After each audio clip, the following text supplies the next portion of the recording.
क्षितिपाल की वीर गाथा। बहुत समय पहले की बात है।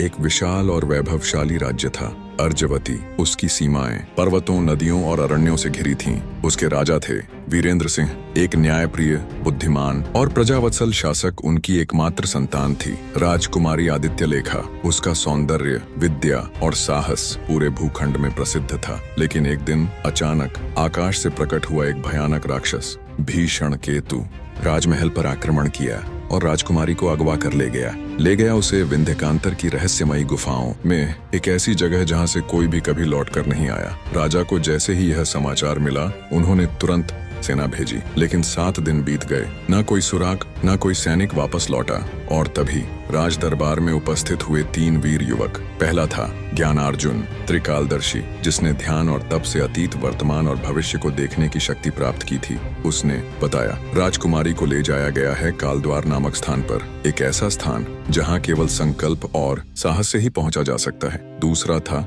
वातव्रज। उसके पास था एक दिव्य यंत्र चक्रयान, जो हवा में उड़ सकता था, पर्वतों को चीर सकता था और जल पर दौड़ सकता था। उसने वचन दिया, राजा श्री, चाहे रास्ता कितना भी कठिन क्यों न हो, मैं वहां पहुंचा सकता हूं। तीसरा था क्षितिपाल, एक परिपक्व अनुभवी योद्धा जिसने हजारों युद्ध लड़े थे। उसके पास था ध्रुवास्त्र, एक ऐसा भाला जिसे बस एक बार चलाया जा सकता लेकिन बचा नहीं जा सकता था। राजा ने तीनों को आशीर्वाद दिया और चक्रयान से वे वायु वेग से रवाना हुए विंध्यकांतर की ओर। रास्ता कठिन था। 4 द्वार थे उनके सामने। पहला जल की बाढ़, दूसरा अग्नि की लपटें, तीसरा सर्पों का जाल और चौथा भ्रम की भूल भुलैया। ज्ञानार्जुन ने अपने दृष्टि दर्शन से रास्ता बताया, वातव्रज ने चक्रयान से जल और अग्नि पार कराई, क्षितिपाल ने सर्पों से युद्ध कर रास्ता खोला और अंत में वे पहुंचे काल द्वार। वहां खड़ा था राक्षस भीषण केतु। उसकी आंखों से आग निकल रही थी। उसका शरीर पर्वत के समान विशाल था। उसकी दहाड़ से धरती कांप रही थी। एक क्षण के लिए सब ठिठक गए, परंतु क्षितिपाल ने धैर्य नहीं खोया।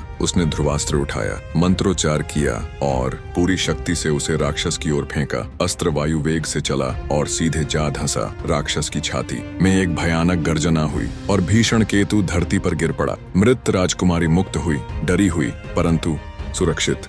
क्षितिपाल ने उसकी ओर हाथ बढ़ाया, मैं रक्षक बनकर आया हूँ, नायक नहीं। राजकुमारी ने मुस्कुराते हुए उसका हाथ थामा। वे चक्रयान से लौटे और राजमहल पहुंचे। राजा ने तीनों को बुलाया और कहा, अब निर्णय राजकुमारी का है, वह अपने जीवन का साथी किसे चुनेगी। राजकुमारी आदित्यलेखा उठी, गौरव से भरे स्वर में बोली, तीनों ही महान हैं। ज्ञानार्जुन ने मेरा स्थान बताया, यह न होता तो मुझे देर से ही सही ढूंढ लिया जाता। वातव्रज ने कठिन रास्ता तय कराया, यह न होता तो पहुंच जरूर सकते थे, लेकिन क्षितिपाल, उसने मेरी रक्षा की।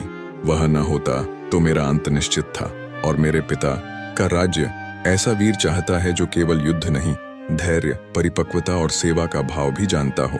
सभा मौन हो गई। फिर अचानक तालियों की गूंज उठी।